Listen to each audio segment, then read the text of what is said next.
जय श्री कृष्ण। मैं आचार्य प्रवीण। आज हम बात करने जा रहे हैं दीपावली में गणेश लक्ष्मी का पूजन क्यों। हिंदू सनातन धर्म में दीपावली का पर्व बड़े ही हर्षोल्लास के साथ मनाया जाता है। किंवदंतियों में सुनने को प्रायः मिलता है कि इस दिन ही माता लक्ष्मी का प्राकट्य हुआ था।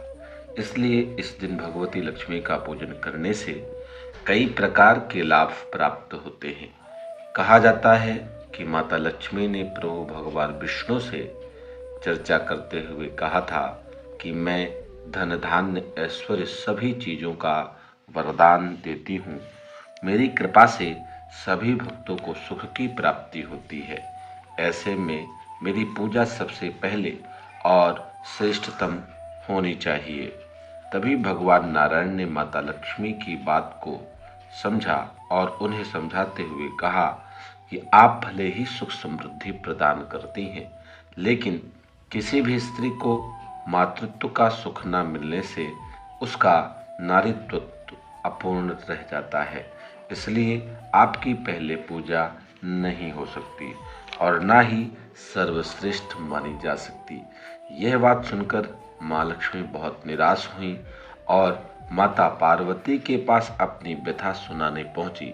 माँ लक्ष्मी की पीड़ा देखते हुए माता पार्वती ने अपने पुत्र गणेश जी को उन्हें दत्तक पुत्र के रूप में सौंप दिया। इस बात से प्रसन्न होकर माता महालक्ष्मी ने यह घोषणा की, आज के बाद जो व्यक्ति मेरा पूजन करेगा वह गणेश जी का भी पूजन मेरे साथ करेगा। तभी उस जीव को धन धान्य ऐश्वर्य की प्राप्ति होगी। और तभी से दिवाली पर माता लक्ष्मी के साथ गणेश जी की पूजा की जाती है। बस आप सबको ध्यान सिर्फ इस बात का देना है कि आप सब अपने ब्राह्मण आचार्य से अच्छा मुहूर्त लें और विनम्रता पूर्वक आचार्य से पूजन कराएं। यथा व्यवस्था दक्षिणा देकर आचार्य को प्रणाम करें अपने परिवार के कल्याण के लिए। विद्वज्जनों का मानना यह है कि बिना बुद्धि विवेक के माता लक्ष्मी को संभाल पाना बड़ा मुश्किल होता है। इसलिए लक्ष्मी जी का आशीर्वाद आपके जीवन में बना रहे।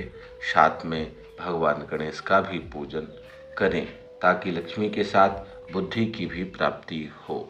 मान्यता यह है कि जब माता लक्ष्मी की कृपा प्राप्त होती है तब उनकी चकाचौंध में मनुष्य अपना विवेक खो देता है। इसलिए भी दीपावली के दिन लक्ष्मी जी के साथ गणेश जी का पूजन करना चाहिए। माता लक्ष्मी की उत्पत्ति जल से हुई थी और जल हमेशा चलायमान रहता है। उसी तरह माता लक्ष्मी भी एक स्थान पर नहीं ठहरती। माता लक्ष्मी को संभालने के लिए बुद्धि विवेक की आवश्यकता पड़ती है। इसलिए भी गणेश लक्ष्मी की पूजा साथ में होती है। दीपावली का पावन पर्व चातुर्मास के बीच में पड़ता है और इस समय भगवान विष्णु 4 मास के लिए योग निद्रा में लीन रहते हैं। देव उठनी एकादशी के बाद भगवान नारायण जागृत होते हैं। इसलिए लक्ष्मी नारायण का पूजन दीपावली में एक साथ नहीं होता है। आने वाले कुछ समयों के बाद भगवान और लक्ष्मी जी का पूजन देव पूजन के रूप में फिर से मनाया जाता है। ऐसे ही कुछ विशेष जानकारी के लिए आप मुझसे संपर्क कर सकते हैं, बात कर सकते हैं, जुड़ सकते हैं। परमात्मा आप सबका कल्याण करे, यही हमारी कामना है। जय श्री कृष्ण।